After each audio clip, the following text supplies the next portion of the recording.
অতএব আমি বলবো তিনি শিক্ষা দেন, তিনি শিক্ষা যদি না দেন কত ক্ষতি হবে ইনশাআল্লাহ বিস্তারিত আপনাকে দলিল প্রমাণ রেফারেন্স এবং যুক্তি সহকারে বোঝাবো ইনশাআল্লাহ। প্রিয় ভাই আমার, আজকে আমরা নিজেকে মুসলিম বলে দাবি করি, আজকে আমরা ইসলাম থেকে কত দূরে। একটা উদাহরণ আমার মনে পড়ে গেল। আমার ওয়াইফ, আমার স্ত্রী আমাকে একদিন বলছে, শুনছো? আমি বলছি কি বলছো বলো। আমাকে বলছে যে আমরা যখন ছোটবেলায় স্কুলে পড়তাম তখন আমার আব্বু 2 টাকা না দিলে স্কুলে যেতাম না। একদিন হয়েছে কি, উদাহরণটি মন দিয়ে শ্রবণ করবেন, 2 টাকা না দিলে স্কুলে যেতাম না। এখনকার ছেলে মেয়েদেরকে 2 টাকা দিলে স্কুলে যাবে না, 5 টাকা 10 টাকা লাগবে। তো আমার স্ত্রী বলছে 2 টাকা না দিলে স্কুলে যেতাম না। একদিন হয়েছে কি, আমার আব্বু আমাকে 10 টাকা নোট ধরিয়ে দিয়েছে আমার হাতে। আমি আমার আব্বুকে বলছি আমাকে 2 টাকাই দিতে হবে। আমার আব্বু বলছে খুচরো পয়সা নেই। তখন আমি আমার আব্বুকে অনেক রিকোয়েস্ট করলাম, অনেক অনুরোধ করলাম, আব্বু আমাকে 2 টাকাই দিতে হবে। তখন আব্বু বলছে যে না নেই। অনেক রিকোয়েস্ট করার পরও, অনেক অনুরোধ করার পরও আমাকে কিন্তু 2 টাকা দিলেন না। আমি রাগ করে সেই 10 টাকা নোটটি ছিঁড়ে ফেলে দিলাম। আমি এই কথা শুনে নিজের স্ত্রী তো অনেক হাসলাম, বুঝতে পারলেন? এই উদাহরণটি শোনানোর উদ্দেশ্য এই নয় যে আমি আপনাদেরকে হাসাবো, বরং এই উদাহরণ থেকে অনেক কিছু শিক্ষা আছে। বাস্তব কথা বলছি, এই ঘটনা আমার স্ত্রীর সাথে আমার ঘটেছে, তো আমি হাসলাম। এই উদাহরণ থেকে শিক্ষা কি আছে? শিক্ষা হচ্ছে এটাই, যেমন ছোট ছোট বাচ্চা ছেলেমেয়েরা তারা যেমন 2 টাকার মূল্য বেশি নাকি 10 টাকার মূল্য বেশি, 2 টাকার দাম বেশি নাকি 10 টাকার দাম বেশি, এটা যেমন ছোট ছোট বাচ্চা ছেলেমেয়েরা বুঝে না, ঠিক অনুরূপ ভাবে বর্তমানে আমরা মুসলিমরা ইসলামই বুঝি না, ইসলামের গুরুত্বই বুঝি না। তার মূল কারণ হচ্ছে আমরা কোরআনই বুঝি না। শুধুমাত্র কোরআন আরবিতে শিখেছি, আরবিতে মসজিদে তিলাওয়াত করি, বাড়িতে কখনো তিলাওয়াত করি, বাস এর মধ্যে সীমাবদ্ধ। কোরআনে আল্লাহ কি বলেছেন এগুলো আমরা জানার চেষ্টা করি না, শুধুমাত্র আলেমদের মুখ থেকে শুনি, বাস এর মধ্যেই সীমাবদ্ধ। নিজে কখনো ইসলামী শিক্ষা জ্ঞান অর্জন করি না। অথচ রাসূলুল্লাহ সাল্লাল্লাহু আলাইহি ওয়াসাল্লাম বলেছেন, তলাবুল ইলমি ফরিদাতুন আলা কুল্লি মুসলিম, প্রত্যেক মুসলিম নর-নারীর উপর ইসলামী শিক্ষা অর্জন করা হচ্ছে ফরজ। তাহলে বলেন আমরা ইসলামী শিক্ষা যে অর্জন করছি না বা করি না, এজন্য কি মহান আল্লাহর কাছে জবাবদিহি হতে হবে না? যেমন দৈনন্দিন 5 ওয়াক্ত সালাত আদায় করেন, এটা যেমন ফরজ, ঠিক অনুরূপ ভাবে কোরআনের জ্ঞান অর্জন করা, সেই হাদিসের জ্ঞান অর্জন করা, এটা হচ্ছে ফরজ। বুঝতে পারলেন? আপনি ফরজ ত্যাগ করবেন, নিঃসন্দেহে আপনি গুনাহগার হবেন, পাপী হবেন। প্রিয় ভাই আমার, অনেক আলেম উলামা তারা জুমার খুতবার মাধ্যমে এবং সাপ্তাহিক ইসলামিক প্রোগ্রামের মাধ্যমে, মাসিক ইজতিমার মাধ্যমে, জালসার মাধ্যমে বক্তব্য দিতে গিয়ে একটা কথা বলে থাকেন যে আজকে আমি যে বিষয়ে বক্তব্য দেব এটা হচ্ছে সব থেকে বেশি গুরুত্বপূর্ণ বিষয়। কিন্তু আমি বলবো না, আজকে আমি যে বিষয়ে বক্তব্য দিচ্ছি এটাই হচ্ছে সারা বিশ্বের সব থেকে বেশি গুরুত্বপূর্ণ বিষয়। আপনারা বলবেন হুজুর, মাওলানা সাহেব, আমরা হচ্ছি আহলে হক, আমরা আহলে হাদিস, আমরা আহলুল জান্নাহ, আমরা জান্নাতের পথে পথিক হতে চাই, তো আমরা দলিল ছাড়া কোনো কথা শুনবো না বা মানবো না। আপনাকে দলিল দিতে হবে। আপনি যে বললেন আজকে আমি যে বিষয়ে বক্তব্য দেব এটাই হচ্ছে সারা বিশ্বের সব থেকে বেশি গুরুত্বপূর্ণ বিষয়, এই কথা আপনাকে দলিল দিতে হবে। পূর্বে অনেক আলেম বক্তব্য দিয়েছেন, কেউ বক্তব্য দিয়েছেন তাওহীদ সম্পর্কে, আকীদা সম্পর্কে, তিনি বলেছেন আজকের বিষয় সব থেকে গুরুত্বপূর্ণ। কেউ বক্তব্য দিয়েছেন শিরক সম্পর্কে, বিদআত সম্পর্কে, বলেছেন আজকের বিষয় সব থেকে গুরুত্বপূর্ণ। কেউ বক্তব্য দিয়েছেন জন্ম সম্পর্কে, শিশু প্রতিপালন সম্পর্কে, তিনি বলেছেন আজকের বিষয় সব থেকে গুরুত্বপূর্ণ। কেউ বক্তব্য দিয়েছেন বিবাহ সম্পর্কে, তালাক সম্পর্কে, ডিভোর্স সম্পর্কে, তিনি বলেছেন আজকের বিষয় সব থেকে গুরুত্বপূর্ণ। কেউ বক্তব্য দিয়েছেন মৃত্যু সম্পর্কে এবং মৃত্যু সম্পর্কে বক্তব্য দিতে গিয়ে বলেছেন আজকের বক্তব্য সব থেকে গুরুত্বপূর্ণ বিষয়। কিন্তু আজকে যা আমি বলছি আমার বিষয়টাই হচ্ছে বিশ্বের সব থেকে বেশি গুরুত্বপূর্ণ বিষয়। সেটা হচ্ছে যে ইসলামী জ্ঞান অর্জন করা, কোরআনকে নিজের মাতৃভাষায় বোঝা, যে ভাষা আমাদের কাছে সহজ সেই ভাষায় কোরআনকে জানা, এটা হচ্ছে সারা বিশ্বের সব থেকে বেশি গুরুত্বপূর্ণ বিষয়। আপনারা বলবেন মাওলানা সাহেব আপনাকে দলিল দিতেই হবে, আমি ছাড়বো না।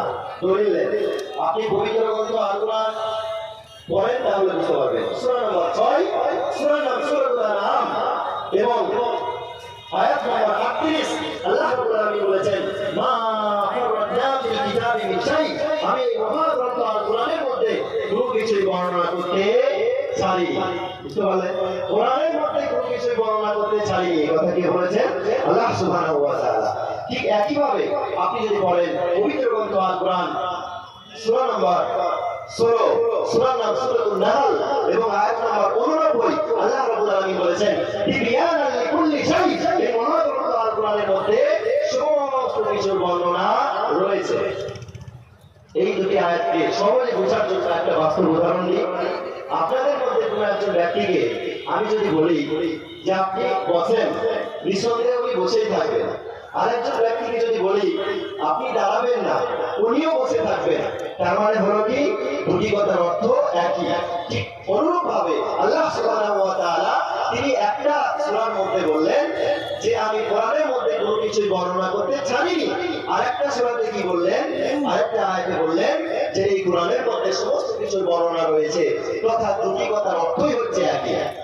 তার মানে সেই আলেম যে বক্তব্য দিয়েছিলেন সাপ্তাহিক ইসলামিক প্রোগ্রামে, তার বিষয়টি আপনি কোরআনে পাবেন না?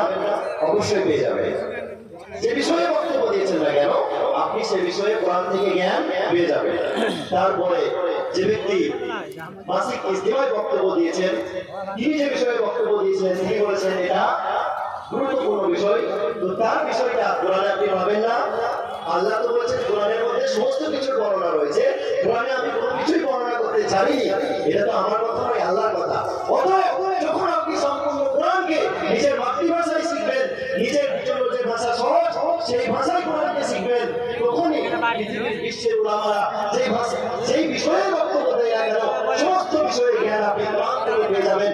এজন্য সব থেকে বেশি সারা বিশ্বের সব থেকে বেশি গুরুত্বপূর্ণ বিষয় হলো এই মহাগ্রন্থ আল কোরআনকে নিজের মাতৃভাষায় জ্ঞান অর্জন করা। বুঝতে পারলেন? একেবারে সুস্পষ্ট।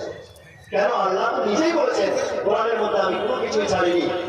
যে কোনো আলেম যে বিষয়ে বক্তব্য দিয়েছে না কেন, আপনি কোরআনকে যদি নিজের মাতৃভাষায় শিখেন, জ্ঞান অর্জন করেন, তাহলে আপনি সেই বিশ্বের সমস্ত আমাদের বিষয় আপনি কোরআন থেকে জানতে পারবেন, কোরআন থেকে জ্ঞান পাবেন। এজন্য শুধু নিজের সন্তানকে হাফিজ তৈরি করে দেবো চলবে না, হাফিজের সাথে সাথে আপনাকে আলেমও তৈরি করতে হবে। বুঝতে পারলেন? আর যে হাফিজ প্লাস আলেম হবে, মাশাআল্লাহ, নূরুন আলা নূর, সূরা সোহাগা। অসুবিধা কি? আপনি সবসময় চেষ্টা রাখবেন যে আপনার ছেলে হাফিজ হওয়ার সাথে সাথে আলেম অবশ্যই হয়। কেননা নিজ করে ছেড়ে দেবে একজন মূর্খ ব্যক্তি, সাধারণ ব্যক্তি এবং ওই হাফিজের মধ্যে কোনো পার্থক্য থাকবে না। এবং আল্লাহ এবং আল্লাহ রাসূল সাল্লাল্লাহু আলাইহি ওয়াসাল্লাম যে কোনো বিষয়ে যদি একটা কথাকে বারবার ঘুরিয়ে বলেন, রিপিট করে বলেন, তার অর্থ হচ্ছে যে ইসলামে তার গুরুত্ব অনেক অনেক বেশি। আসলে আমরা জেনে নিই যে ইসলামে কোন জিনিসের গুরুত্ব বেশি। আল্লাহ সুবহানাহু ওয়া তাআলা তিনি পবিত্র গ্রন্থ আল কোরআন সূরা নম্বর 54, সূরার নাম সূরাতুল কমর, আয়াত নম্বর 17, 22, 32, 40 সূরা কমরের চারটি স্থানে আল্লাহ রাব্বুল আলামিন কি বলেছেন? ওয়ালাকাদ ইয়াসসারনাল কুরআনা লিযিকরি ফাহাল মিন মুদ্দাকির। অবশ্যই আমি এই মহাগ্রন্থ আল কোরআনকে সহজ সরল করেছি। কেউ কি আছে যে এই কোরআন থেকে উপদেশ নেবে, এই কোরআন থেকে শিক্ষা নেবে? প্রিয় ভাই আমার, কোরআন যদি আপনি নিজের মাতৃভাষায় না বুঝেন, যে ভাষা আপনার জন্য সহজ সেই ভাষায় যদি কোরআনকে না জানেন, সেই হাদিস না জানেন, তাহলে কিভাবে সে কোরআন হাদিস থেকে আপনি শিক্ষা নেবেন, উপদেশ নেবেন? বলে কিভাবে সে কোরআন অনুযায়ী সেই হাদিস অনুযায়ী নিজের জীবনকে এই পৃথিবীতে পরিচালনা করবে? শুধুমাত্র আলেমদের মুখ থেকে শুনে ওর মধ্যে সীমাবদ্ধ থাকলে চলবে না। অতএব আমরা বুঝতে পারলাম যে আল্লাহ রাব্বুল আলামিন পবিত্র গ্রন্থ আল কোরআনে এই কথাটা একবার বললেই পারতেন যে আমি কোরআনকে সহজ সরল করেছি। কেউ কি আছে যে কোরআন থেকে শিক্ষা নেবে, উপদেশ নেবে? কিন্তু তিনি একবার বলেননি, একটা কথাকে চারবার বলেছেন। তার অর্থ হচ্ছে এই যে ইসলামে এর গুরুত্ব অনেক অনেক বেশি রয়েছে। বুঝতে পারলেন? একটা কথাকে বারবার বলছেন, চারবার বলছেন, তার মানে এই ইসলামী শিক্ষা অর্জন করা, কোরআনকে নিজের মাতৃভাষায় জ্ঞান অর্জন করা, কোরআন থেকে উপদেশ নেওয়া, এই শিক্ষা অর্জন করা, এটা ইসলামের গুরুত্ব অনেক বেশি। তাই আসুন আমরা কোরআন নিজের মাতৃভাষায় জানবো ও শিখবো। এটাই হচ্ছে সারা বিশ্বের সব থেকে বেশি গুরুত্বপূর্ণ বিষয়। বড় দুঃখ লাগে। সাহাবায়ে কেরাম রাদিয়াল্লাহু আনহু তারা মুসলিম ছিলেন, আজকে বর্তমানে আমরাও মুসলিম। তখনও সেই রোদ হাওয়া বাতাস সেরকম আবহাওয়া ছিল, এইরকম এখনো সেই রকমই আবহাওয়া আছে, কিন্তু তারা মুসলিম হয়ে সারা বিশ্বের শ্রেষ্ঠ ব্যক্তি হয়ে পৃথিবীতে জীবিত ছিলেন।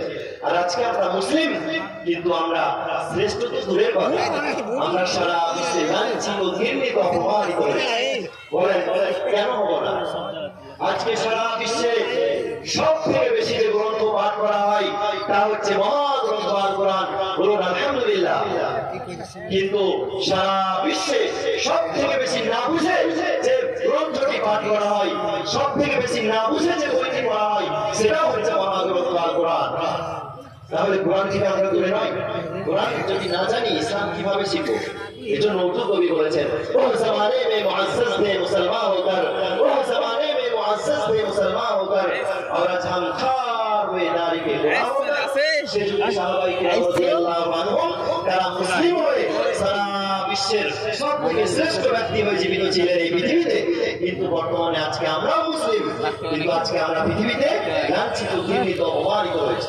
প্রিয় ভাই আমার, শুধুমাত্র নিজের গ্রামে গ্রামে নয়, নিজের থানায় থানায় নয়, নিজের জেলায় জেলায় নয়, নিজের রাজ্যে রাজ্যে নয়, নিজের দেশে দেশে নয়, বরং সারা বিশ্বে মুসলিমরা লাঞ্ছিত ঘৃণিত অপমানিত অবদস্থ ধর্ষিত হয়েছে শুধুমাত্র একটাই কারণ, সেটা হচ্ছে মহাগ্রন্থ আল কোরআন থেকে দূরে থাকার জন্য। এজন্য উর্দু কবি বলেছেন যে তারিকে কোরআন হোকার, কোরআনকে ছেড়ে দিয়ে আজকে আমরা পৃথিবীতে লাঞ্ছিত ঘৃণিত। কোরআনকে জানো ভাই আকাম্য, কোরআনকে নিজের ধারে পাশে রাখা যাবে না। কোরআনের অতিরিক্ত সম্মান করতে গিয়ে কোরআনের যে আসল হক সেটাই আদায় হয় না। এটা কিভাবে বুঝবেন? কোরআনের আসল হক আদায় হচ্ছে না, কোরআনের আসল হক আদায় হচ্ছে না, তার কারণ অতিরিক্ত সম্মান করছে। নতুন যখন বাড়ি তৈরি করছে তখন বাড়ির মেয়েরা বলছে, শুনছো আজকে বাড়িতে উঁচু স্থানে একটা তাক তৈরি করবে, সেখানে কোরআনটা তুলে রাখবে।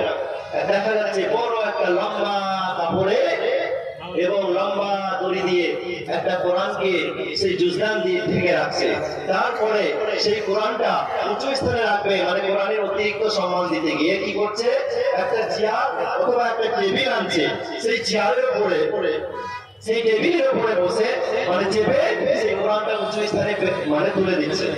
তারপরে হঠাৎ করে অনেকদিন পর কি হলো, কোরআন তেলাওয়াত করার মনে ইচ্ছা জাগলো, হাতে মাত্র 10টা মিনিট সময়